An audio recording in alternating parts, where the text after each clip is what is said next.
बंद होणार आहेत। मग आज आपण मुंबईत राहणाऱ्या लोकांची परिस्थिती चांगली आहे, परंतु गावच्या लोकांची परिस्थिती अवघड आहे। 64,000 शाळा जर बंद झाल्या तर होईल काय?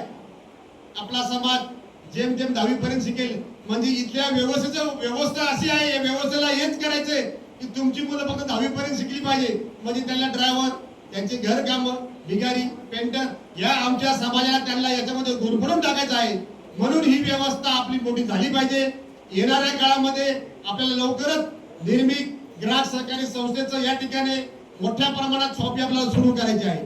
तर आलेल्या सर्व समाज बांधवांना, बंधू भगिनींना विनंती करतो, आपली छोटीशी शॉपी आपण डब्बी रोडला प्रायोगिक तत्वावर चालू केली आहे, तर आपण सर्वांनी त्या ठिकाणी यायचंय आणि जबर तेवढं सामान खरेदी करायचंय।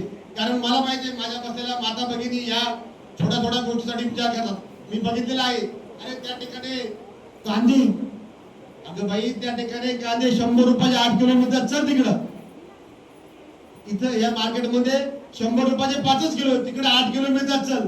तर आमच्या माय भगिनी तिकडे जातात आणि कांदा, म्हणजे उदाहरण तुम्हाला सांगितलं तर महिलांचं काम 2 ठिकाणी असतं।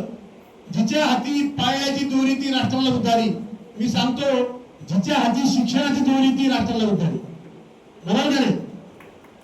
पाळणा सगळ्यांच्याच असतो, महिलांचं 2 ठिकाणी काम असतं। उदाहरण घ्या, माझी बहीण आहे, तिचं नाव आहे इंगोले, लग्न झाल्यानंतर तिचं नाव काय होतं?